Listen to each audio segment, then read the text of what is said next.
everybody, and welcome back to the Lawcast. This week, we're taking a trip back in time to October 1997 to celebrate the 20th anniversary of the debut of the one and only Kane. This week, we've got Badd Blood. Badd Blood. What a name. And make sure you spell it with two D's. B-A-double-D, bad. There's something about wrestling shows that just make people literate. Starcade with two R's, random capitalization, numbers being thrown in there.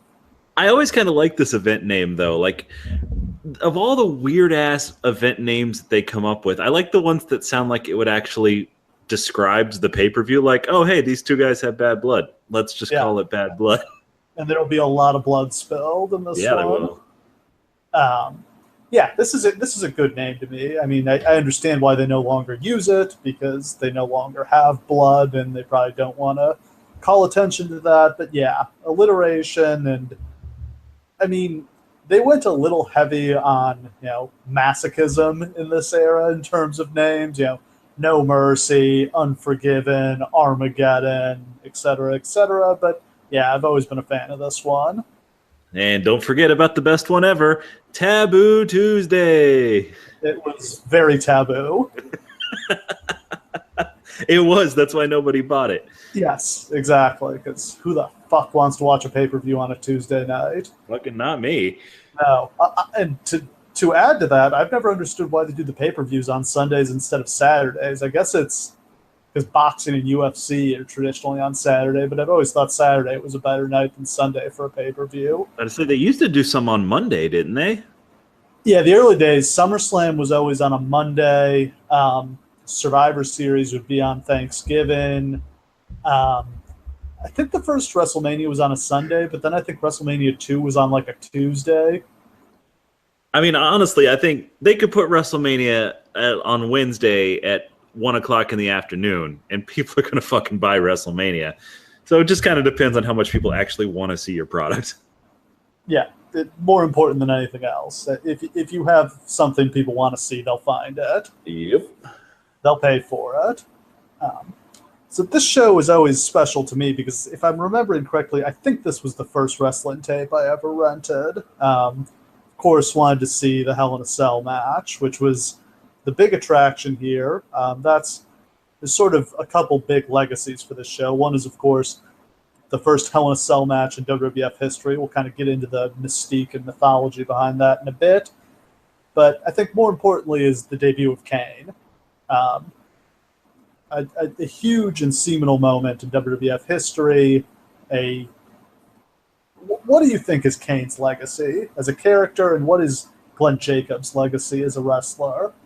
You know what's interesting? I think that Glenn Jacobs is always going to be kind of a historically underrated figure because he's spent his entire career being such a good company guy that it probably hurt him in the long run.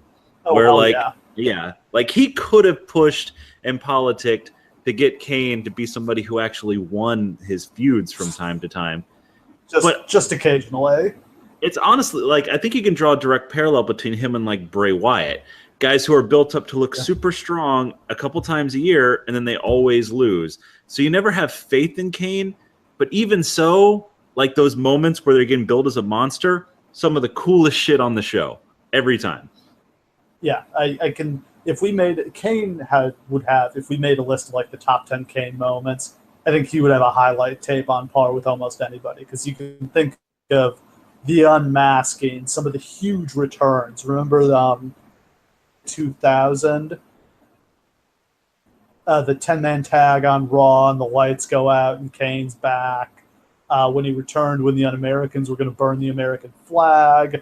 Even though the storyline turned out terribly, when he returned with the mask back on to attack Cena. Oh, yeah, that was huge.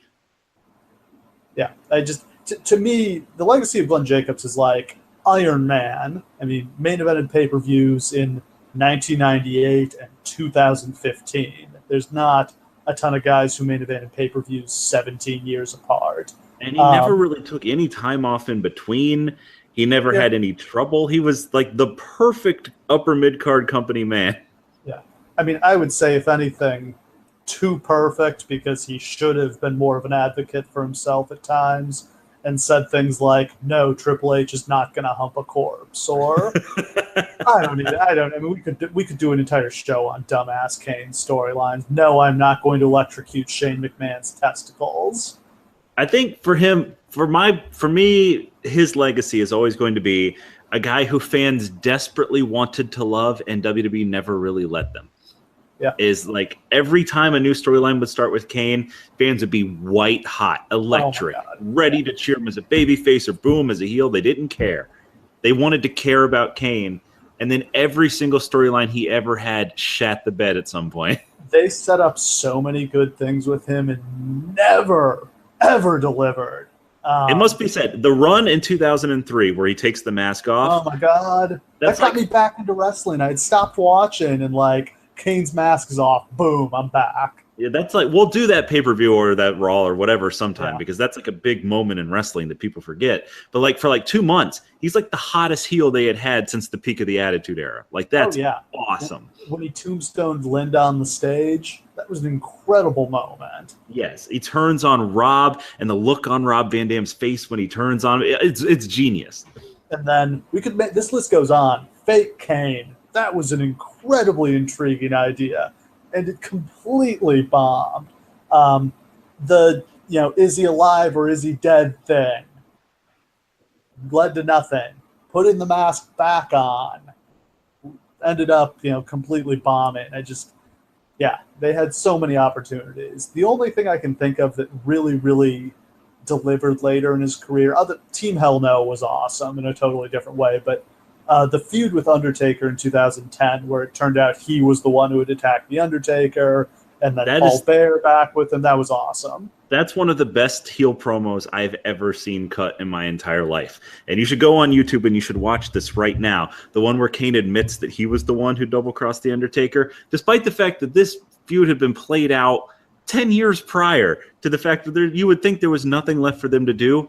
Genius, genuine genius. He had moments of genius as a performer that unfortunately are just kind of going to get lost in the ethos. Yeah, it's wrestling. There's some really great stuff and there's some really terrible stuff and a lot of nondescript stuff in between. But with Kane, I feel like there's more at the polls. There's more great moments and more terrible moments than usual. Yeah, but I'm always going to be a Kane backer because this is a guy who busted his ass to get something over, and his popularity sustained itself in a way that really no other Attitude Era character did. It's actually interesting to say. I mean, he seems to have seems like he's finally done at this point. Never say never. I'm sure he'll appear more. I'm sure he'll show up, probably forever on nostalgia shows, but it seems like he's kind of wrapped up his in-ring career at this point. And I hope he's the mayor at some point. Sure, why not? Of whatever town or county, whatever town that is. It is. So at this point in 1997, he'd been wrestling for years. And in a bit of foreshadowing, he had just a run of amazingly shit gimmicks. In Memphis, he was the Christmas Creature. Then he went to Smoky Mountain Wrestling. Jim Cornette turned him into Unabomb, and this was where he first got to work with The Undertaker. They wrestled on a big Smoky Mountain show. And then that got him booked in the WWF, where his big run was as Isaac Yankem, DDS, Jerry Lawler's Evil Dentist. And sure, he got to wrestle Bret Hart in that role, but still just an abysmal character. Somehow it got even worse. This is what was going on in WWE in the 90s, where they took a guy as big and as cut as Kane was and was just like, yeah, a dentist. Yeah, and then it somehow got worse because they made him Fake Diesel. Fake Diesel. Oh, boy. Which I think is so funny because, look, objectively speaking, Glenn Jacobs seems like a wonderful man. He's an ugly motherfucker, though. And Kevin Nash is not. So I don't know who the fuck they thought they were fooling with that one. That'll always be one of the strangest things that ever happened. And I think the answer is just it was for lawsuit purposes and a one-night rating stunt. Just to set up the people were intrigued by what's going to happen here. I think a lot of people bought into the idea that Razor and Diesel were coming back, but they wanted to see kind of what it was going to turn out to be. I mean, if you ever need proof, though, that Kane was ready and willing to do literally anything they asked him to, these guys both knew that this was a one-time only thing, and it might well kill their careers, having been fake Diesel and fake Razor. And he still did that shit and somehow rose above it. Yeah, well, but it took one of the great characters in wrestling history and storylines to make it happen. Agreed. As we sort of covered when we did the Madison Square Garden Raw episode a couple weeks ago, this was a tumultuous time in the WWF. Bret Hart and Shawn Michaels were the top two stars in the company, but couldn't even be in the same room together. They'd had a real-life fight backstage at a Raw in the summer. Bret had signed a 20-year lifetime contract in 1996 after rebuffing the WCW's offers, but a few weeks prior to this show, Vince McMahon came to him and told him he couldn't afford the contract. He was going to have to let Bret go. Bret should leave for WCW. So the question here to me has always been, could they actually not afford Bret, or was this just Vince, kind of deciding we don't need him, we're going to move on? Well, I think we can all agree that Vince chose Shawn over Bret kind of long before all of this played itself out. And I always felt like that was the thing that Bret seemed most broken up about. Not that the screw job happened, but more so that Vince chose Shawn over him, despite all of his years of loyalty and genuinely not being a dickhead. Yeah, but Vince saw Shawn as the guy. And what would you say? If you're going to build your company around Bret Hart or Shawn Michaels in this period, who are you going with? I mean, I'm going with Shawn as a heel. I'm about to say, it's easy to say Bret because he's not a psychopath backstage, but I mean, looking at where the company was going, it's so obvious that it's Shawn. Shawn's easily the better choice. And I know that's kind of sacrilege to say, and at a different time in a different era, Bret's clearly the answer. But here, I don't know, I would have picked Shawn too. Yeah, I mean, both amazing performers in the ring. The difference is, Bret Hart on his best day was a pretty good character and talker. Shawn Michaels on his best day was an incredible character and talker, but nearly only as a unmatched, heel. yeah. And that's the thing. Bret could never reach the audience that Shawn could reach, and yet Shawn never reached it either. But you got to go with the upside. Yeah. So the other thing that complicates this is Steve Austin has just busted his neck at SummerSlam, and his future is very much in question. So to me, it would strike me as insane to say we're just going to let our top star walk at this point. Yeah. Let the record show that the biggest what if in this entire era, and maybe in all of wrestling history, I mean, that's an amazing thing to say, is what if Austin doesn't get hurt? It rewrites all of wrestling history from then to now. It's an incredible question. Yeah, we could do an entire episode on the effects of that. Yeah, absolutely. But I mean, they choose Shawn. Bret is clearly on his way out. But it's something that everybody knows. It's not like the Montreal Screwjob was something that crept up. They all knew they had to get out of it. And I mean, they didn't do a good job of it, but it's a situation that had been escalating for years, and it's already come to a point here. Yeah. I mean, business has improved quite a bit from where they were when they bottomed out in 1995, but they're still nowhere near setting the world on fire. The big thing they've recently done, the September In Your House pay-per-view, Ground Zero, was the first 3-hour In Your House pay-per-view. And in conjunction, they raised the price of the shows from $20 to $30. And this ended up being, I don't know if I would say it saved the company, but it really bailed them out at a time where they really needed it. Because it turned out that not only did the buy rates not go down, but they actually went up because they were doing better shows. So they were selling more pay-per-views at a higher price point, and that was revenue they desperately needed. This may have given them the money to sign Mike Tyson. Well, it's kind of funny too because like they treated the whole in your house idea came from the fact that they didn't think that fans would shell out the money to pay month in and month out for these shows. I'm amazed they didn't try this sooner because I mean obviously they weren't setting the world on fire with their buy rates, but there was an audience who was paying this amount of money to watch these programs, and these pay-per-views weren't really worth a damn. Like they didn't mean anything. So like it's amazing nobody put two and two together and was like, hey, wait, what if we made the pay-per-views good and then charged more and then we'd make more money? Well, they learned this lesson later when they started. I mean, now they do 100 pay-per-views a year, but they're not really pay-per-views. But, in the 2000s, they started doing, 16 pay-per-views a year, and they raised the price to $40-50 or whatever. And, buys went down over time, but not that dramatically. Well, it's kind of ironic that they did that because now basically they're charging, before the WWE Network opened, they were charging like $50 for in-your-house quality pay-per-views.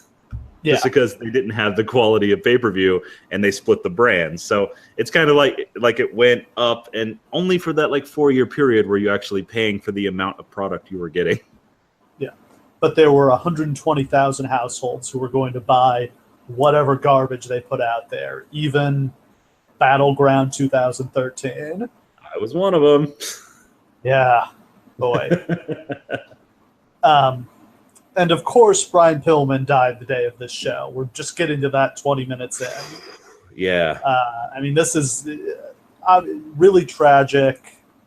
Something we'll go into. They handled this horribly on this show and kind of coming out of it.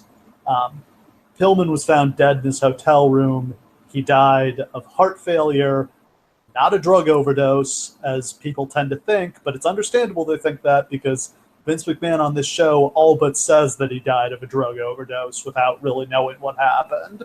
Yes, and that was fucking horrible, and it was a lesson that they learned from, which is a big reason why they did the tribute show for Benoit, even though they had their suspicions, because they didn't want to be caught with their pants down like this again. Yeah. I mean, Pillman, it's another... I mean, it's not as huge a what if because he was so kind of physically destroyed at this point that I don't think he was, even if he hadn't passed away, I don't think he was really capable of having a big run. But at minimum, I think he would have contributed as a personality and probably as a creative mind. Absolutely. And I definitely think that they wanted to have him around for the long term. I mean, they had obviously ideas for him. I do wonder what was going to happen to the Hart Foundation guys after Bret was going to leave, because Vince knows at this point that Bret's leaving. Yeah. And like I got to imagine that a big role for Pillman is coming up. Yeah, I mean, they were going to need him. The question is, I mean, like 1992 Brian Pillman versus Shawn Michaels would have been amazing, but just at this point, his body was just absolutely destroyed by that car accident. I do think that they saw a match with Austin down the road. And like there are little hints here and there that they're going to go there at some point, and they kind of intentionally keep them apart. They booked it for King of the Ring 97, and then the entire card got scrambled up because the Bret-Shawn fight meant they had to cancel that match, and Pillman wasn't really physically ready for a match yet, and then they never got back to Pillman and Austin. But we'll have to do King of the Ring 97 sometime, because that's one of the weirder shows they've ever done. Yep. So as far as the build, pretty much covered it on the September 97 Raw show, but Shawn Michaels and The Undertaker are at each other's throats because Shawn accidentally cost Undertaker the world title at SummerSlam. They had a match at Ground Zero. It went to a no contest because they both kept attacking referees and fighting all over the building. DX exists at this point, but I don't think they've coined they're not calling them DX yet. It's just kind of Shawn and his dudes backing him up. It's Shawn, Helmsley, Rick Rude, and Chyna. The Hell in a Cell has been created to contain this feud that we can't contain. Just kind of smart classic booking there to have a no contest 1 month and then a cage match the next month. This is the first Hell in a Cell match. Jim Cornette claims credit for the idea. admits, he was inspired by the old, I think they called it the Thunder Cage in Memphis, but Yes. this kind of cage has been around for a long time. WCW would have kind of cage matches like this where the cage would surround the ring. The twist here is that there's also a roof on it. Well, the ironic thing is there used to be cages with roofs on them in the Southern wrestling, but that idea was to keep the fans out. Yeah, I mean, the Hell in a Cell to me is probably the greatest gimmick match in wrestling history, right? Without a doubt, yes. And I mean, they've ruined it with the Hell in a Cell pay-per-view, but yes, for a long time it was awesome. But I mean, it even still to this day has a little bit of veneer to it when they actually have a feud that merits it going on. And like there was still some like juice behind it when like Sasha and Charlotte were going to have the first female Hell in a Cell. That still meant something. Rollins and Ambrose, Brock and Taker in the Cell a couple years ago. It's just, I hate doing a pay-per-view where it's just like, we're going to do a Hell in a Cell, actually multiple of them, for feuds that don't deserve them. Yeah. And I mean, like, we're about to have the New Day versus the Usos, which is a great feud, but in no way merits the Hell in a Cell. Like, you remember this? You remember what this was like back in the 2000s and the late 90s when they would announce one of these? It would be, oh my God. It was like, a punishment. Literally, what would happen is you'd be a heel who was on top of the world. You would think that everything was going your way. You would be like completely humiliating the face, and then the face would get their challenge, and they would say Hell in a Cell, and the heel would lose their fucking mind. Yeah. And today it's just another match, really. Yeah. Which is too bad. I think they could easily rebuild it if they got rid of the pay-per-view and then waited. However, they waited until you have a feud that needs it, however long that is. 1 year, 2 years, 3 years. Wait until you have a feud that really needs it to bring it back. And I mean, gimmick matches have been resuscitated in that way a lot. I mean, it's not that hard to do. Like it took them for a long, long time to make tables mean a goddamn thing anymore. But now, when WWE does a tables match, it's weird and interesting. It's different. Like you just have to let it rest for a minute. Yeah. So lurking in the background here for the past 6 months, and the patience they showed here was kind of incredible, is The Undertaker's brother, Kane. The night after WrestleMania 13, Paul Bearer begged The Undertaker to take him back as his manager, apologized for turning on him. Taker rebuffed this at In Your House, Revenge of the Taker. Taker burned Paul Bearer's face with a fireball, and a few weeks after that, Paul Bearer returned with his face all bandaged up, and threatened to reveal The Undertaker's big secret if The Undertaker didn't take him back as his manager. And for months after this, they very slowly give more and more hints. And these segments are a tribute to the talent of Paul Bearer, because this story is so ridiculous, but he just makes it work because he's just that good. It must be said, this is easily the most convoluted story in wrestling history. There's nothing else even in the competition. They wrote a book trying to make this story make sense. Did they succeed? No, it made it worse. Yeah. Did they talk about his time in dental school? I don't think it came up. But so eventually it was revealed that The Undertaker had set a fire and it killed his parents, but that Kane had survived and Kane is alive and your brother Kane is coming. But they never announced the date. They did not say coming into this Kane is going to be there on Sunday. They let that be a surprise. And I'm glad that they did, because it is a genuine surprise. They're not, like, the best moments in wrestling history are when they shock the crowd, because it's not something that can happen often, and it's the moments that you always remember. And this is one where the crowd was like, what the fuck is happening right now? Yeah. A little bit better than the Bray Wyatt hologram. Sigh. Every time we bring something up, people defended that at the time. Just give it a chance.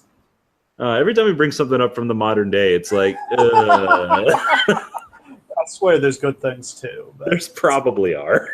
More fun to talk about the shitty things. Oh man. So, and completely in the background to all this, Bret Hart is the WWF champion, and he's feuding with the Patriot. Why did they put the title on Bret if they weren't going to do anything with him?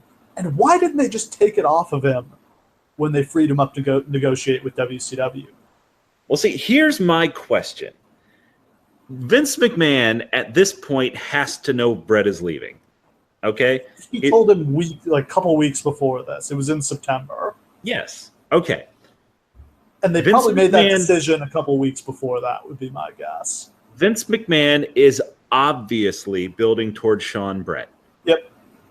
He obviously badly wants that match. Not that he had the screw job planned out this far in advance, because he absolutely did not. But for some reason, despite the fact that backstage these two people cannot be in the same room together, Vince McMahon is obsessed with the idea of putting on this match for the title.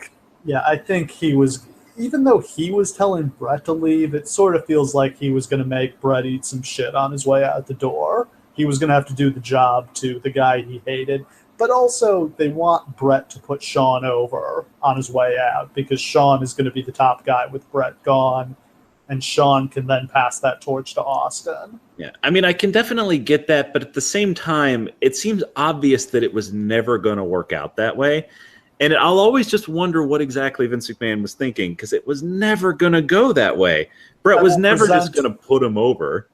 I will present the most elegant solution to all of this. Right after Vince told Bret, you got to leave, was the one-night-only pay-per-view. Bret wrestled Undertaker on that show. Undertaker should have beaten him and won the title. And then Bret and Shawn feud for the title. Shawn wins the title here. And then you can still do Bret Shawn at Survivor Series for the title, but Shawn is the champion. You don't have to worry about getting the title off Bret. I mean, that makes absolute sense. So this match is just for the title instead of randomly not being for the title, which makes sense because it feels like it's for the title and it just randomly isn't. It's just a number one contenders match, and the champion is wrestling in a flag match on the undercard. Say, since when does anybody have a number one contenders match in a gigantic gimmick match monstrosity? Not very common, no. It's very odd. So after all of that, I think we are finally ready to get into the show.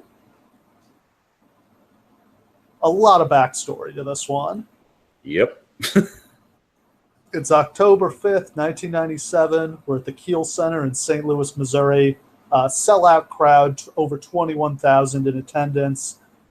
The show did a 0.6 buy rate, 215,000 buys. Strong, solid number for the time, especially with the price increase. I'm sure they were happy when that number came in. On commentary, we've got Vince McMahon, Jim Ross, and Jerry Lawler. This is Vince McMahon's final pay-per-view on commentary. Which, I mean, it makes sense. Good. Because, like, he has been outed as the actual head of the company now, like, actually on TV in kayfabe terms. But it's interesting, because I always thought that happened after Bret screwed Bret. So I'm not really sure what he does in the weeks in between. I mean, I think he's on commentary on Raw right up through Survivor Series, and then he's just not in the booth for Survivor Series because he's dealing with the other stuff and he's got to screw Bret. And then after that, he's just never on commentary again. Man, it's so funny. Like, if we ever actually do the Survivor Series 1997 show, I don't know how it's going to be less than like a 4-hour show, because there's just so much to talk about with this. Even though it's all been said a million times before, it's just endlessly fascinating to me. It's the Kennedy assassination of pro wrestling. It is. So we open with a video package. I love the late 90s voiceover guy, the World Wrestling Federation for over 50 years. Love that guy. Love the packages. It's all about Undertaker and Shawn. No Bret Hart in there. It is funny, too, because we saw the crappy Shawn Michaels promos on Raw, and they've managed to recut them for this video so it looks like Shawn was actually saying something. You can do anything without it in. Yeah, really. I mean, it's like the ECW style, like, all right, this is a really shit promo. Let's cut it up so it looks cool. So the opening match is a 3-on-2 handicap match. It's the Nation of Domination, Rocky Maivia, D'Lo Brown, and Kama Mustafa against the Legion of Doom. It was supposed to be a 6-man tag with Shamrock on the side of LOD, but Shamrock is out after being hit with a spine buster by Farouk. This most dangerous man get injured by a spine buster. And to say, as you said when we talked about this, kind of in the build-up to it, like, boy, did they take a dump on him right off the bat. You know, the other thing I would have thought about doing with the title is I might have just had Shamrock beat Bret on a house show. And that would have been interesting. I mean, then I guess what, you build to like Shamrock Austin? Yeah, I mean, this is the problem. Is maybe he would have just probably lost the title to Michaels at the In Your House in December, and it would have kind of cut his knees off of him. But the other thing you have with Shamrock though is if Bret gets salty about dropping the title, Shamrock can very credibly tell him easy way or hard way. Now, let the record show, though, that while Michaels-Austin was probably the match that needed to happen, Shamrock-Austin with Mike Tyson as the referee? Oh, Lord, can you imagine? That's crazy. It's insane to me that they never did Shamrock and Austin on a pay-per-view. It's just to me, it's a ready-made match. Agreed. The world's most dangerous man against the world's toughest SOB. Just the poster. You put him on the poster and the match is made. It's a poster the referee, match. the baddest man on the planet. Yeah, and in between them, the baddest man on the planet, Mike Tyson. That's just a lot of superlatives. Yeah. This match sucks. Not much getting around it. LOD are really old at this point. Really washed up. I mean, the Nation... all of them a year from this would be way better because a year from this, The Rock is The Rock and D'Lo's, proper attitude era D'Lo and Kama is the Godfather. Here it's just kind of three. And The Rock is showing flashes, but he's not there yet. Though that rock bottom looks damn good. Yeah. Nation gets the win after Farouk distracts LOD. Rock hits the rock bottom to get the pin. Not a particularly good match, and not a great choice for the opener, but there are no good choices for the opener on this card.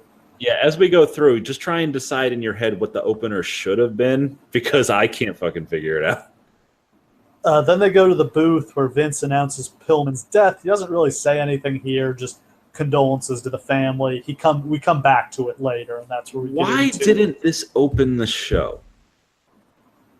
Just this announcement. Yeah. They also didn't do they didn't do any kind of tribute at the top of the show. No graphic, no 10-bell salute. I mean, they just randomly wait until the end of match 2 to bring it up, and it's like, but you knew the whole time. It's not. I think they had also announced this on the free-for-all, but not that many people were watching that. I never saw a free-for-all until it was Heat. Yeah. The second match is Max Mini and Nova against Tarantula and Mosaic. This is part of the Minis experiment. This started around this time and continued into 98. This is one of the kind of more half-assed things they ever did. They were just like, let's get some Minis from Mexico and have them have matches. We're not going to give them any stories, any characters, any build, any issues. We're just going to have them go out there and have cold matches. Two things about this. Number one, launching directly into this from the announcement of Pillman's death is bizarre. They're just like, it's a close-up on Vince's face as he's just like, we're aware that Brian Pillman has died, and we're condolences to his family, and we'll get you some more information as events go on. And now here comes Max Mini! It's like, what the fuck are you doing?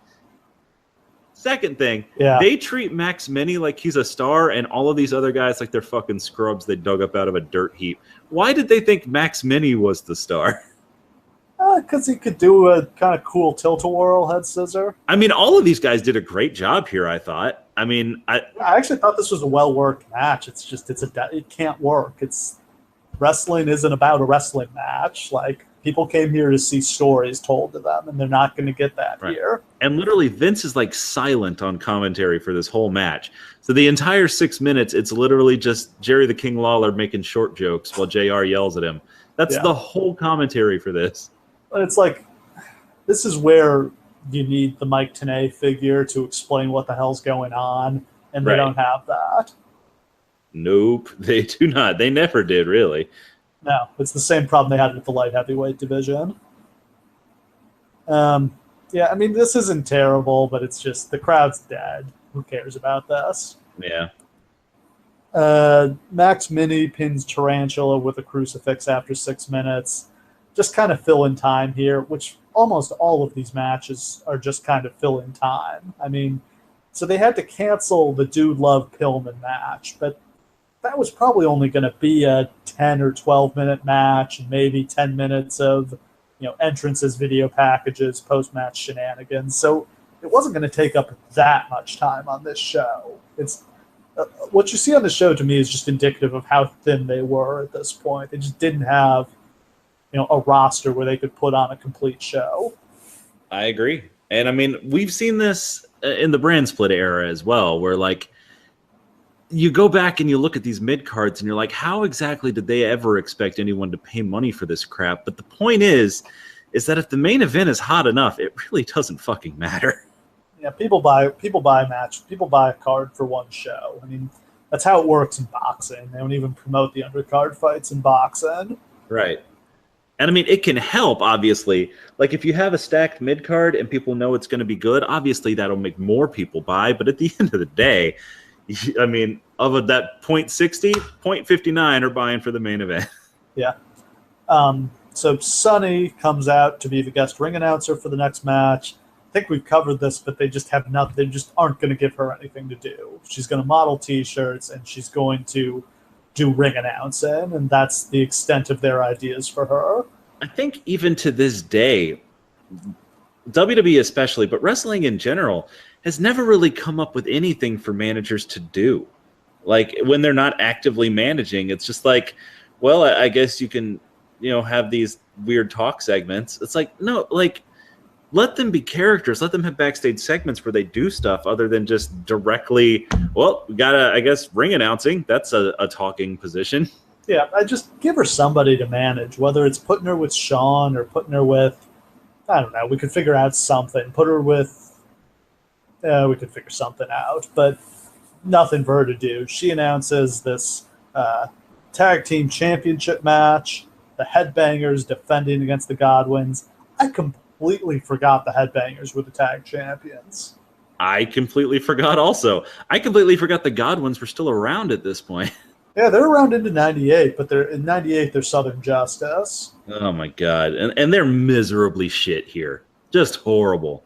They were never very good, but at this point they're evil pig farmers now. Evil pig farmers. And the best part is, like, they're mentioning on commentary, like, yeah, one time Sonny fucked one of these guys. A rare display of continuity. Yeah, it's just like, oh, hey, great. I really like the Headbangers. I thought this was a really good gimmick. I thought they were good wrestlers, but they were not ready to be the tag champs at this point. Absolutely not. And they kind of suffered from being a tag team. There was like a decent push into tag team wrestling in like the mid 90s. Didn't really go anywhere, but at least they tried. And then in the late 90s, and the Headbangers are just one of these like 5 teams stuck in the middle that just the hell zone. Yeah, by 98, there's no need for the New Age Outlaws have taken the role of the top babyface team, and they're not booking enough tag matches to give them anything to do. Yep, it's just one of those things. And it's so funny because I always looked at the Headbangers and I was like, all right, one of you clearly has this like kind of punk sensibility and it's cool. And the other one might as well be Johnny Ace on the skateboard. Yeah. This match goes on for a really long time. Like a really long time. That's over another 10 theme minutes. from this show. Yeah, they're just filling, they're stretching. I always say just do more matches. Like, give us some short matches, give us a couple squashes, instead of having bad matches go twice as long as they should. And yeah, this match is the shits, man. There's literally not one thing to tell you about what happened in between the ropes that would make any difference. Yeah, crowd had no interest. Godwins get the pin and win the belts back. Nobody cares. Nope. Nobody cares about the Godwins. Nobody cares about the tag titles. And that includes me. Then we get a Steve Austin video package. The week after he stunned Vince, they did a face-to-face confrontation where Vince said he would make up his mind on Raw tomorrow night. I don't really remember what came of that segment, but obviously Austin did not get fired. Yeah, I feel like that sounds familiar, but I think it's just one of those things where like he agreed to like settle down and then just came out at the end of the show and stunned everybody. That was how most of the shows tended to go.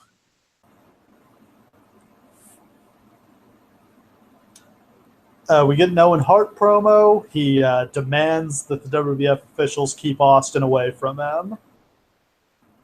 And then we get an interesting segment where JR and Sonny are in the ring, and they honor St. Louis wrestling legends. What the fuck was this about? It's strange how many times I find myself saying they didn't really acknowledge history in this era, but here they are doing it. This is a lot of history they're acknowledging here. They do basically what amounts to a full-on 15-minute documentary about St. Louis wrestling with voiceovers from Jim Ross and Sonny, full video packages for each wrestler, documenting newspaper clippings, showing the venues and events, showing the memorable matches, and it's in the middle of a fucking wrestling show, apropos of nothing. It's all Jim Cornette's idea, and this is basically the Hall. They don't have the Hall of Fame at this point. This is like a Hall of Fame segment. And I love the Hall of Fame. I love that kind of thing, but it's weird to do it in the middle of a show. I mean, it's one thing if they say, like, on Raw, like, the week before, like, hey, we're going to be honoring St. Louis wrestling at the show. We're going to have all the guys there, and then maybe you do, like, a segment with them. Like, they basically do this exact same thing again when Randy Orton's the Legend Killer, and he just punks out all of the legends. Like, that's great. Here, it's literally just like, oh, we got time to kill? Well, Jim Cornette in his spare time has been working on the St. Louis wrestling retrospective. Let's throw that shit on the air. Yeah. So they honor Gene Kiniski, Jack Briscoe, Dory Funk Jr., Harley Race, Terry Funk, Luthez, and Sam Muchnick. The fans are respectful. Yeah, these guys get nice reactions. Funk in particular, but just strange. Probably, It's strange. For this show, it's fine. Like, it was better than most of the matches. It's just one of those weird things where, like, what do they get out of acknowledging Luthez and Sam Muchnick? You know what I mean? Like, they have a relationship with some of these guys. Some of them will appear. Obviously, Harley Race is kind of a rich history with WWF. Like, the Funks, sure, why not? But, like, Sam Muchnick, like, what the fuck does Vince get out of that? Yeah. Just being a nice guy, I guess. Those guys all got paid for this. I mean, that's nice. I mean, I think there's value to acknowledging the history of wrestling because it makes it feel more important. This was an odd place to do it. I had to say, normally it's got to be attached to something. Like, oh, we're having an Intercontinental Championship tournament. Well, this is the home of the Intercontinental Championship, and let me tell you about the famous title defenses that led up to it. Like, this is not connected to anything.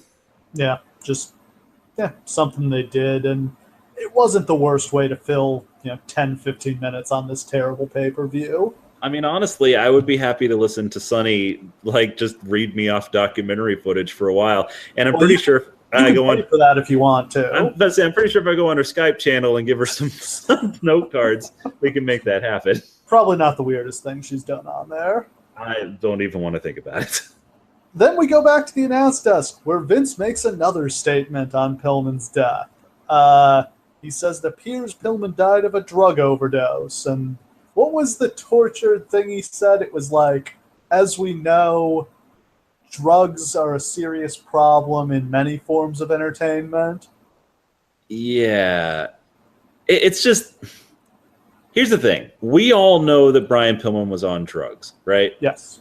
We all know that a lot of people were on drugs, but he was on drugs and erratic to the extent that it wouldn't have surprised anyone to learn that that's what this was. No, and drug abuse probably did contribute to his heart problems. I'm sure. His father, I think, also died of heart failure, at a young age. So may have also just had a congenital heart defect. I just want people to understand, just think about this. During the Eddie Guerrero tribute special, if Vince McMahon had come on the screen and said, drugs are a hell of a thing, aren't they, kids? People would have rioted in the streets. And then they did something even worse, because the next night on Raw, they interviewed his widow. They ask her stuff like, how are you going to support your kids now that you're a single mother? Like, just pure garbage, exploitative trash. And I mean, that's just flat out evil stuff to go into. One of the worst things they ever did. And it's not like this is a person that let's use Eddie for an example, because he also died of a congenital heart defect that was probably worsened by drugs. He was also like well beloved within the industry. I mean, it was a different situation because he was a main eventer for them. But even still, Vicky got put on the payroll, got taken care of for the rest of her life. Yeah. The Pillman family is not that same situation. Try to claim that, like, you know, the Vicky Edge storyline was incredibly disrespectful to Eddie. I guess I can see the perspective, but I don't think that's anywhere in the same universe as this, where it's just like, well, her husband's dead. Zoom in on those tears. But to say, it's one thing for like Randy Orton to be like, Eddie's in hell, and it would be another thing to be like, so do you think Eddie's in hell? Yeah. Just awful. God. They were so desperate for ratings at this point. They sunk to a real low here. Yeah, absolutely. Next up, for the Intercontinental title, it's the finals of the tournament for the vacant title. Farouk against Owen Hart. Austin won the title from Owen at SummerSlam. He was forced to vacate it because of his neck injury. This is heel versus heel. Not a super great idea, but it's all just to set up the finish of this match. Austin comes out to do commentary to a big pop, and his commentary is by far the best part of this match. He does this thing where I genuinely have never seen this before, where he's doing commentary in the American announce desk, and then he's just like, hold on a minute. And he goes over to the Spanish announce desk, and he's trying to communicate with them and call the match. And he's like, hold on a minute. And he walks up to the French announce desk and does the same thing before finally being like, I don't speak no damn French. This is all in the course of a 5-minute match. This is amazing. Like, just unbelievably great commentary. Yeah. Austin ends up hitting Farouk with the IC title belt while the referee is distracted. Owen gets the pin and wins the title. The announcers act confused about this, but I think everyone understands that Austin wants Owen to have the title so that he can beat him for it again. One thing I didn't know until I watched the show is I didn't realize that Owen kind of made a storyline out of having broken Austin's neck. Yeah. It feels like a way more sensitive issue than that. Like, it's just, I guess it's a testament to Austin that he would just let anything be on the table, but fuck, man.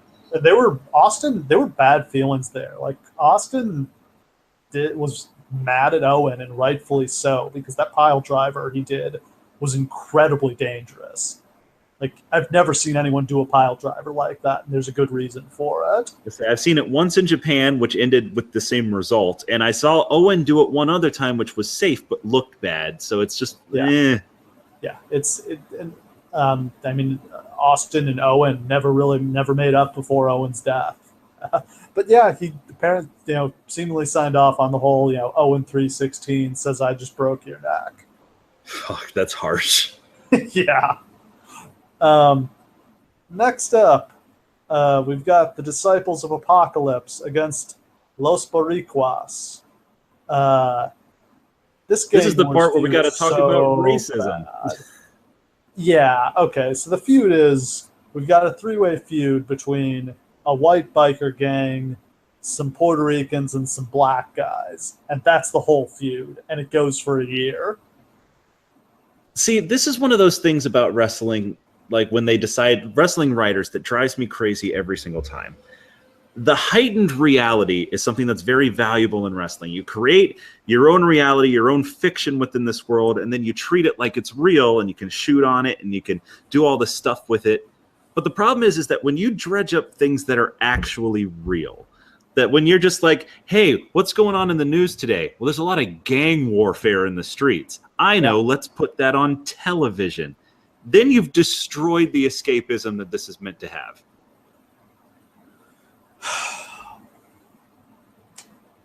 And I mean, like, this isn't subtle. This is literally like all of the Hispanic guys like wander over to the Spanish announce table and are like dapping them up. It's literally like all the Hispanics versus all of the black people versus all these biker dudes.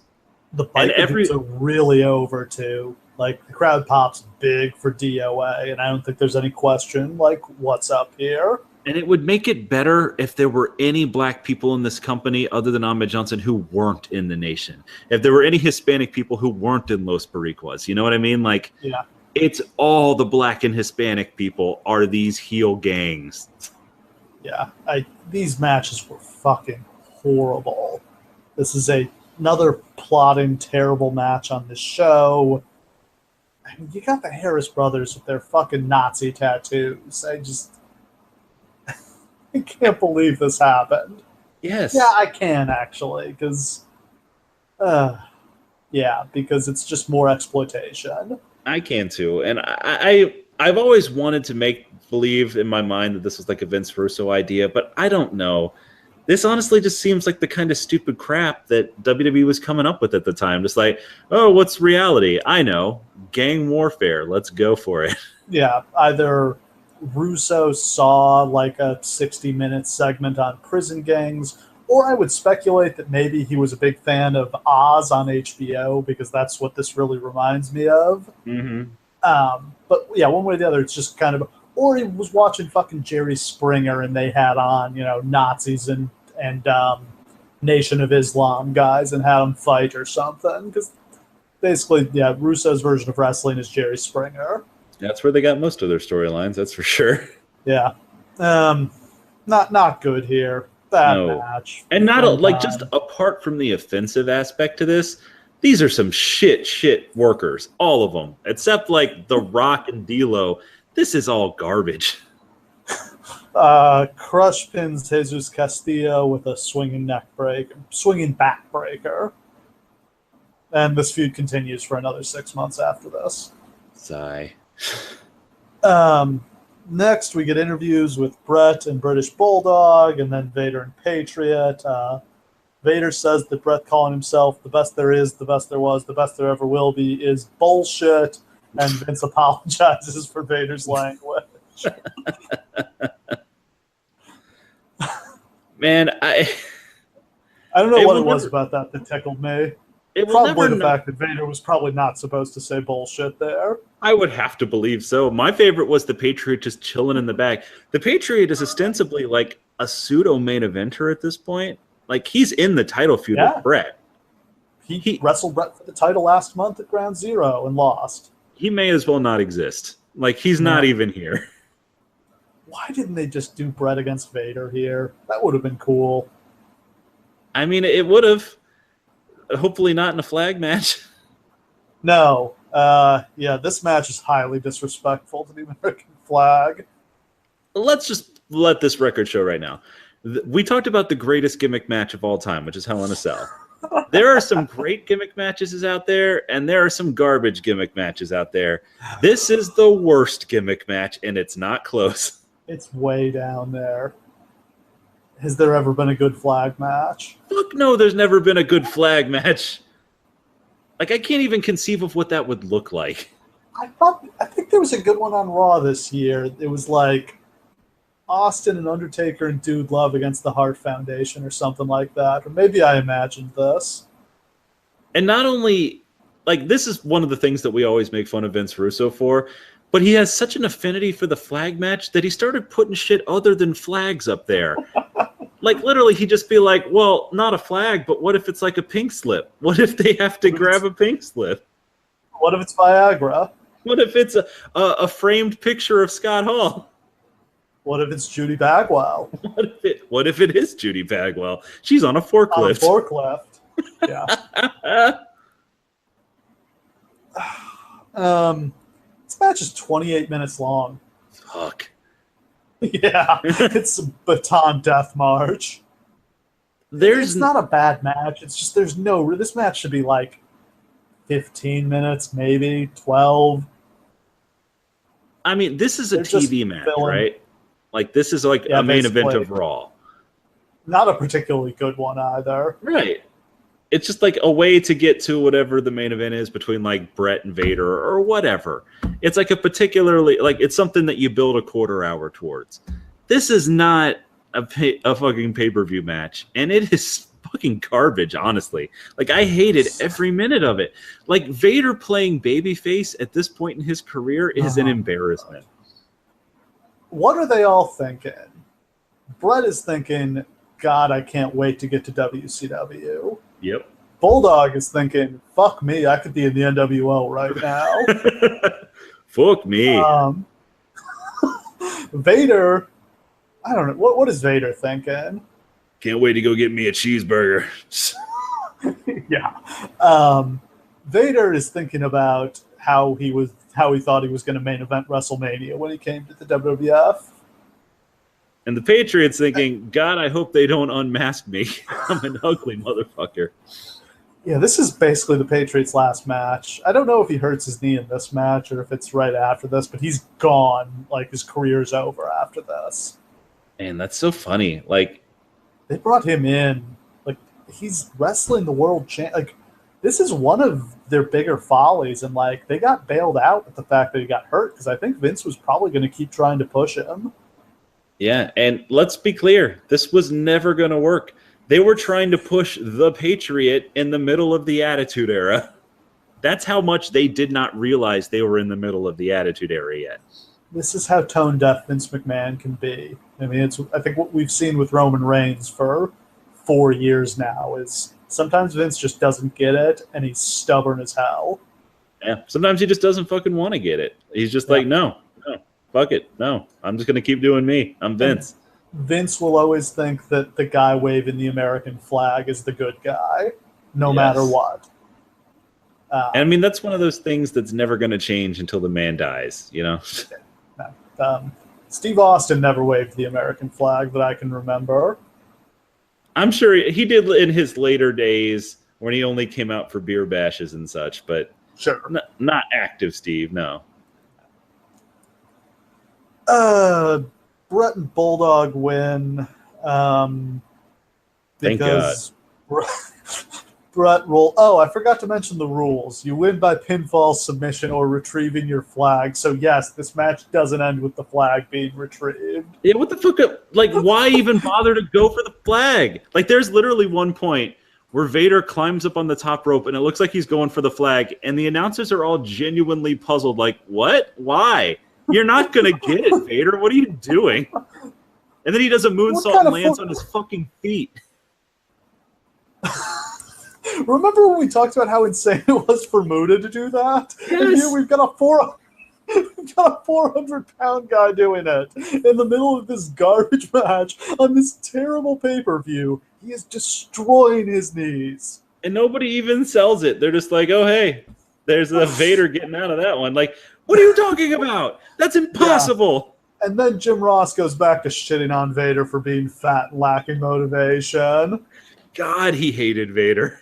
It's just, I love when JR gets too real. Like, he'd do this with Billy Gunn sometimes, too, where he'd be like, well, Billy Gunn's such a great athlete. I don't know why he sucks so much.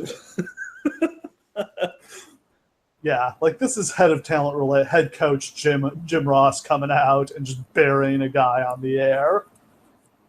Brilliant. Yeah, this was awful. Bret and Bulldog win because Bret rolls up Patriot and grabs his tights. Thank God this is over. Thank God. And it's finally time for the main event. We've been waiting all night for this. This show has been garbage, but somehow, some way, Taker and Shawn saved this show. It must be said, like, let's put this in context.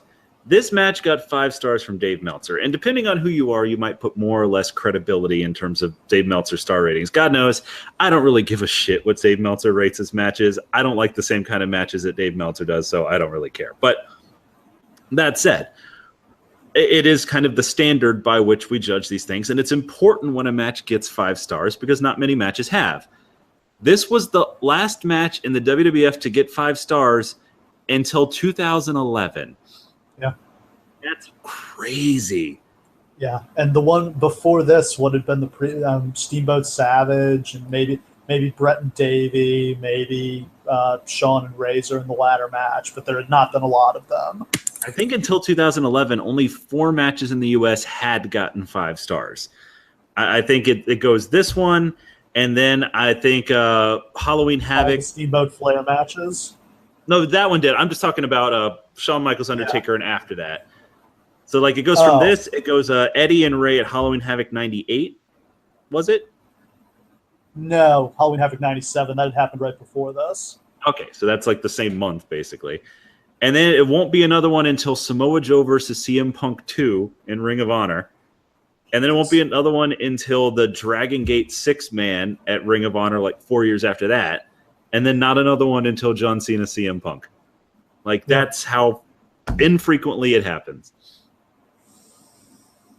Yeah, this match is still the best Hell in a Cell match of all time. One of the top 10 matches in WWF history. The greatest steel cage match in history. It's great. I mean, I think everybody knows these guys work together incredibly well. Their matches at WrestleMania are deservedly legendary. It's a tough call for me. I think the match they have at WrestleMania 25 might be the best wrestling match I've ever seen, but this one is not that far down the list. It must be said that the match that they had at WrestleMania 26 is my favorite wrestling match of all time. But it builds off of this. And that's the important thing about it, is that every Shawn Michaels match that came after, or Shawn Michaels Undertaker match that came after, is really part of a chain. And like these, it's weird that these two are the two who are always going to be linked together, because like there was no sign of that back in this time. But like they have this match. Undertaker's the one who retires Shawn in that, like unofficially in that casket match that fucks his back all up. And like it's just so funny that like their legacies are tied together like that. But also, before we get to the match itself, let the record show that the funniest moment on this entire show, the thing that I had to rewind 5 times because I was laughing so hard, is they go to a backstage interview with Shawn and DX, I guess, and like Shawn's talking, and then they give the microphone, and he points to Triple H like he wants to talk. They put the microphone in Triple H's face. Triple H opens his mouth to talk, and they pan away. They literally cut away, like cut the mic. He doesn't get to talk. That's fantastic. And this would go on to be the most powerful man in wrestling. There it is. It's just so good. But like, please remember, as we go into talking about this match, this like Shawn Michaels coming into this is like a drugged up, disinterested douchebag. He didn't put over this match in the promos. He's not interested in it. He's not afraid of The Undertaker. He's not selling it at all. And it's still this good. Yeah. He comes out, just does totally his normal routine, not putting over the cage. DX is ejected from ringside, so it's just Taker and Shawn. Taker proceeds to murder Shawn for the first 10 minutes of this match. Like, and it's beautiful. Shawn gets in a punch here and there, but it's just a massacre. And like Shawn has all of these little tricks that I still have not seen any other wrestler really do. Like you'll see some of them, but like it'll be something as simple as like, oh, the Undertaker's going to ram me into the turnbuckle. I'm going to do a little hop up on the bottom turnbuckle and bounce myself off so I go flying across the ring. It's just like little genius stuff like that I have to rewind and be like, how did he even do it? It's a toned down version of the Hogan match. Like he's not doing self-parody here, but he's got it turned all the way up to 10. Yeah, this is what he's parodying. This is what, like, when people joke about the Michael selling, this is what they're joking about, but it works here because Taker is killing him. Yeah. Shawn manages to even the odds with a chair, but then he misses a suicide dive and takes out the cameraman. I never made the connection that in the WrestleMania 25 match, Undertaker was supposed to take out the cameraman, but fucking Sim Snuka didn't grab him, so instead he just landed on his head. I honestly did not make that connection until exactly this second. So yeah, good point. Yeah. Shawn beats up the cameraman. This leads to them opening up the cage to get medical attention for the cameraman. Shawn tries to escape, but Taker cuts him off and throws him into the cage like a lawn dart. That's a great little, like, smart little asshole spot where Shawn is like, I got to get out of this fucking cage. I'm going to beat this random passerby up. Ha ha ha ha. Oh, shit. Do you have any problem with the idea that they escaped the unescapable cage? I'm glad that they came up with a reason for why the door was open. I don't like the cage breaks or whatever. Yeah, for the most part, like they would really run it into the ground after this, where like everybody would go outside the cage. Like Mankind started on top of the fucking cage. Like it's like it became a whole thing. Like you're going outside the cage. So much so that WWE had to retrain people like, no, they're gonna stay in it. Like it took a while. But I don't mind that they did it this first time because it made sense in the context of the match. Like Shawn has to get out. He's not gonna survive. Like Taker's gonna kill him. So Shawn climbs up the cage to try to get away. Taker follows him up. The crowd goes batshit crazy for this because I don't think they ever expected to see these guys fighting 20 feet in the air. Like, again, I always say try to put in context. Try to put in context. Climbing the cage and jumping off of it was a thing that happened once in a blue moon. It's not like people had never seen it before. Jimmy Snuka was doing that on house shows in the 80s. But it's still not something that happened very frequently. And it was always from inside the cage. And it was always in that same like kind of like plank cage that was built like a ladder. It was that cage is only like 8 or 10 feet high. This is at least 15. This is very different from, I think, anything that they had ever really shown before. We're talking about the height that Shawn was in when he was jumping off the ladder, but like scaling a cage to escape. And Shawn is selling his desperation and his terror of The Undertaker so well here. I'm impressed The Undertaker can climb this cage at his size and weight. I don't think I could climb that thing. No, he did it a bunch of times. Fucking Rikishi climbed the damn cage once. Yeah. So they're fighting on top of this thing. This is so fucking dangerous. Like, this thing is not at all reinforced properly. You can see how much it's like giving and bending and almost breaking just from them like walking on it. Yeah, remember, they reinforced the cage for when Mankind and Undertaker have this match later on because they saw how much it fell apart here. Just remember that because that cage fell apart and it was reinforced. This one wasn't. Yeah. This thing, the modern one is way like bigger and more reinforced and like not going to just accidentally break. Here, if they had stepped on the wrong spot, they were going to go right through it. Yeah. I mean, we could have seen a death. Like, it's not impossible that definitely could have happened, and that would have been horrifying. But, like, Undertaker luckily got lucky 2 different times without having to go through the damn thing. Yeah. But, man, like, literally, like, their feet go through the wiring multiple times. Yeah. I can't believe they stay up there for as long as they do. Like, if this is me, as soon as we get up there and I see how rickety this thing is, I'm like, okay, we're going back down. Yeah, fuck this. It's not worth it. And, like, I wonder if Shawn ever gave any thought to going off the top.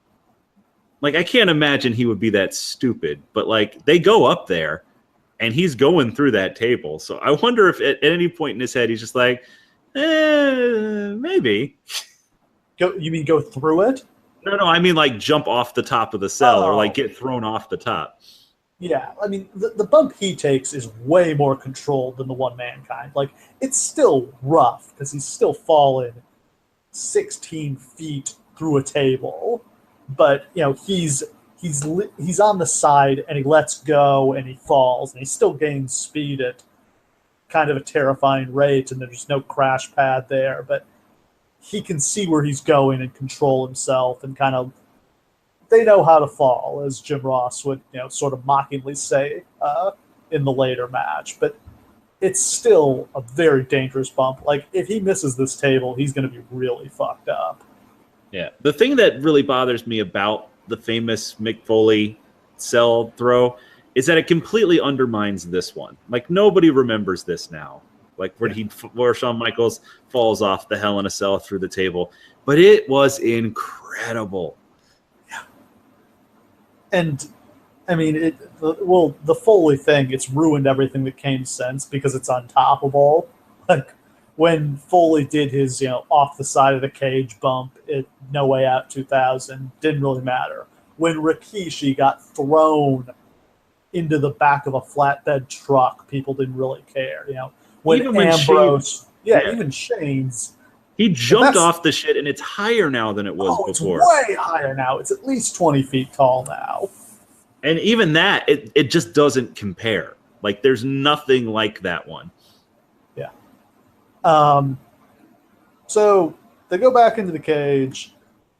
Taker just beats the shit out of Shawn some more, hits him with the chair. Shawn's bleeding everywhere. Taker's setting up for the tombstone. Lights out. And the organ begins to play.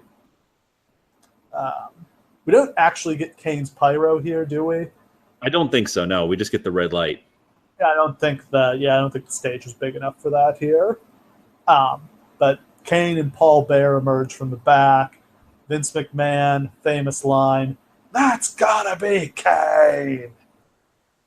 I say, no, it doesn't, Vince. You don't know who the fuck Kane is. Who else would this be? It could be Chris. You don't know. That's gotta be Chris.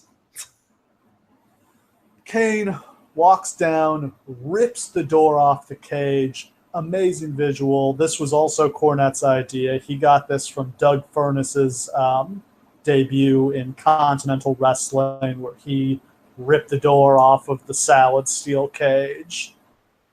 This is what a great idea. Just amazing. It must be said. I hate to be like a hater on this moment. No. But they clearly didn't want to put him in a position where he couldn't get the door off, because that would kill this character in one go. Yeah. So instead, what they basically do is just prop the damn door up against the cage. Because when Kane goes to rip it apart, he literally just here you go. Yeah, he puts his hands on it and comes off. But do you remember when they had Mark Henry try to rip the cage door open and he couldn't do it? Oh my god! And he just pulled on it and pulled on it and pulled on it. Yeah, he almost pulled the cage down trying to pull that door open. He starts ripping on it, and literally the whole cage is shaking back and forth. He decides to try to rip the chain apart with his bare hands, and he almost does. Thankfully, that was on a SmackDown and it was taped. Oh man. But yeah, this would have destroyed the character if he could. This would have been like the Shockmaster if he couldn't have gotten the door open. Just the Undertaker looking at him well. Oh, we tried. Kane gets in. He and Taker stare at each other for a while, and then he picks Taker up to the tombstone and does kind of a weird thing where he turns and faces each direction. Any idea what was up with that? No, I think they just wanted everybody in the audience to get kind of a look at his face, because it was dark before that happened. So I guess maybe they just want to burn it in everyone's mind this is Kane. And his mask will be for sale next week at the merch table. So Tombstone's Taker. Shawn gets an arm on Taker. That's the 1, 2, 3.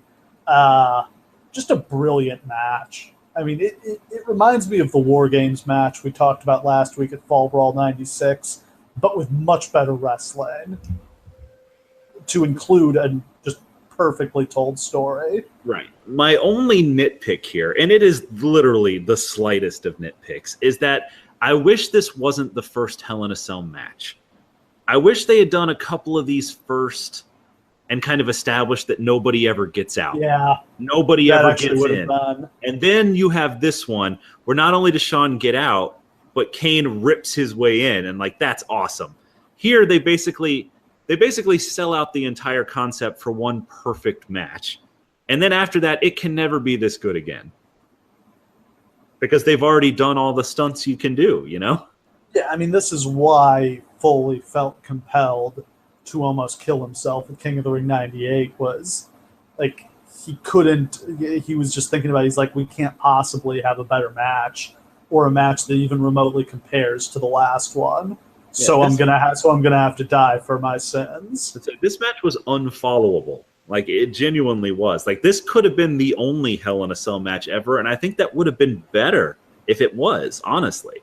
Yeah, they made a bunch of money from it though. Yeah, that's perfectly fair. But yeah, literally, Mick Foley is going to get presented with one next year. Be like, oh, by the way, you're in a Hell in a Cell match. Figure it out. What? Follow this? Yeah. Can't praise it enough. one of the great matches of all time. And Absolutely amazing. even if there had just been a normal finish here, it would have been a 5-star classic. Then you add in this perfectly done debut of Kane. This might be one of the best uses of outside interference. Like, everybody, anytime there's outside interference that decides a match, people immediately like bury it. Like, that's just one of those pet peeves that everybody has. This is brilliant. Like, it escalated the match a million times. It's just, you can't do better than this. Yeah, it's probably the best run-in I can think. The only other one that really jumps out at me is Austin interfering in the Mankind Rock match where Foley wins the title. That's the best run-in wrestling history, because that's maybe the biggest pop in wrestling history. Yeah, up there. And this is the best debut ever, right? I don't even know what number 2 is. I mean, I'm sure that there are other things around. God, that's a really hard one. We'd have to like really kind of rack our brains to come up with a list there, but it's definitely like in competition for number 1. Yeah, I mean, if we made a list of the best debuts ever, the other ones, Jericho's WWF debut pops out at me. I mean, Brock Lesnar had a great debut, but it's hard to top just this whole package. The lighting, the music is perfect. Like, I can't don't sleep on how great the theme music is and how it just tells us everything we need to know about the character. Yes. Shout out to Jim Johnson on that one. Just perfect. The lighting, Paul Bear, the costume. Yeah, the costume is genius. It's the Undertaker's opposite. The Undertaker is dark. Kane is bright. Kane is red. The Undertaker is black. Thank God they dropped the cape. Have you ever seen the pictures of the cape he wore at some house shows? Yes. Did he wrestle in the cape? I think it came off beforehand, but yeah. Good that they went without that. Like, the gear, the one exposed arm is cool because you go, oh my God, the rest of his body is burned. And literally just making him an instrument of unchecked rage was just such a great character, because it would be years before he had any personality trait other than angry. And I think the inspiration, it's either a bit of Jason and a bit of Michael Myers, I think, which is very appropriate for the Halloween season. Absolutely. A little bit of Frankenstein thrown in there. Like, it's all good. Yeah, it's this monster, raised from birth to be a fighter. Paul, whatever the silliness, Paul Bear raised this man for some reason to be his monster, and now he's turned this insane attack dog loose on the Undertaker. And it's going to lead to a series of matches which absolutely suck. Yeah, I'm about to say, like, which are cool and suck at the same time. Oh God, I hate their matches. They're going to have matches that are literally just, I'm a tombstone you, then you tombstone me, then I'm a tombstone you, then you tombstone me. Then we'll stare at each other for a while. We're going to choke each other and pretend like we're going to both choke slam each other at the same time somehow. I wish they had managed to do that one time. Like, 1, 2, 3, everybody jump. That's like something that would happen in Chikara. Oh my God. It has happened in DDT before. I mean, God knows that the blow up doll choke slams people all the time. It's a working blow-up doll? I mean, not when the match is over. Oh. Well, I mean, you got to know, the blow-up doll's not going to bump for you. Yeah, that blow-up doll has done Canadian Destroyers. That blow-up doll has done Last Rides. That blow-up doll done it all. You got to work the blow-up dolls match. Yoshihiko, I want to say, is the name. Don't quote me on that. I'm terrible with names. Yeah. So, back to Kane. Yeah. Just after this moment, this is the best thing he ever did. He did lots of other good stuff, but it just feels like they never hit this peak again. Is it possible? It's hard. It's not. It wasn't really the right era for this character, is the thing. No. Is it possible to have Kane and The Undertaker in a promotion at the same time, not together?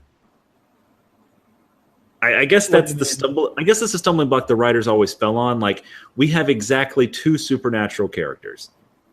Yeah. You can't just have Kane be the world champion and then the Undertaker's just not involved. Like it doesn't. You have to keep them together or wildly separate. They can't just be like in the same mix. You know what I mean? It never felt like that. It seemed like the writers were always choosing between Kane and the Undertaker. And they end up doing so many rounds of, are they in cahoots? No, they're feuding instead. Now they're back together. Now they're feuding again. They burn out this feud in 6 months. And then they proceed to wrestle each other at every pay-per-view for the next year, it seemed like. And yet, let the record show that they go back to this probably 10 more times. It works every time. Yeah. No, it's such a great natural fight between these two opposing forces. Also, the Brothers of Destruction were fucking cool. Oh, yeah. When they first team up, each time they teamed up, actually, it was amazing. But the first Raw I ever watched, I think, was the episode from January 98, before the Royal Rumble, where Kane saves The Undertaker from DX and they reunite. And then, of course, Kane turns on him at the Rumble, but it was just an incredible moment. I only got one word for those two as a tag team. B-A-double-D bad. I'm a horrible co-host. Yeah, I'm not going to sell that one. God damn it. So we're not really going to cover the fallout here because I think we're going to do Survivor Series 97 in a couple weeks, and we'll talk about the Montreal Screwjob for 4 hours. But, I mean, the fallout, the really big, so much from this show. Like, we've got Pillman's death. We've got the great Hell in a Cell match, the first Hell in a Cell match. We've got this sets up the collision course between Shawn and Bret for Survivor Series, and the just perfectly done debut of Kane. I mean, for such a crappity crap show. Horrible show. It sure has a lot of super memorable elements to it. It's a show, it just set up so many things. Like, Austin's back, and we're going to get Austin and Owen next month, and Bret and Shawn are on their collision course, and Undertaker and Kane are now on their collision course, and they don't have a match until WrestleMania. Another example of, incredible patience that they, were able to hold off on that for that long. And even undercard stuff, like The Rock is beginning his rise here. Triple H is a member of DX already. Like, there's all this stuff is on the rise. It's so funny what actually came to pass. Coming out of this show, would you have felt like they're about to catch fire? I think I would have said, this is moving in the right direction. I don't think I would have said, like, they're about to enter, their hottest period in company history. But I would have said, okay, things are going to be okay. This company's not going out of business. I would have been intensely skeptical about this show, but anytime you see Austin, it's clear he's money like nobody else in the business, NWO included.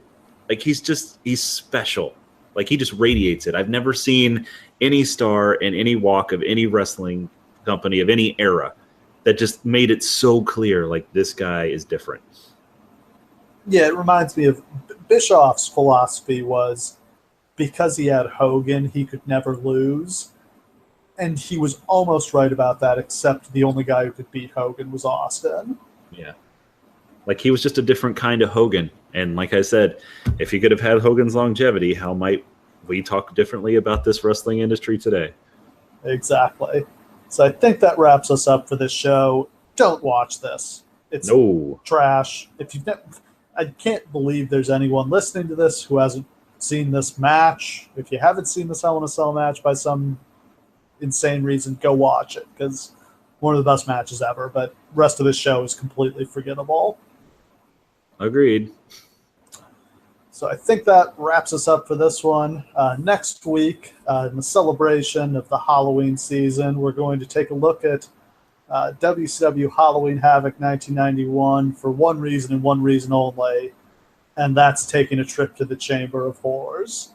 Literally, when Law brought up, like, hey, we should do a Halloween Havoc, like, the only two that I, like, immediately said out of my mouth was, I want to do Diamond Dallas Page and Goldberg, but first, I want to do Chamber of Horrors. Oh my God, can we do Chamber of Horrors? Please, please, please. It's what can happen when gimmicks go wrong. But there are so Because many. Yeah, go ahead. The cage is the same as the Hell in a Cell, basically, except there's an electric chair in with it, one major difference. and some coffins too, I think. But there's so many other cool things on this show. We got Big Josh and PN News versus the Creatures. We got Van Hammer. We have Steve Austin. We have the Halloween Phantom. Who is the Halloween Phantom? Is it another terrible WCW mystery? We have Firebreaker Chip. Oh boy. Yeah, it's mostly bad, but there's a few bright spots in there. We're going to have so much fun talking about this. Yeah. So join us for that next week. It's Halloween Havoc 1991, The Chamber of Horrors. And thanks for listening, and we hope we see you again next week.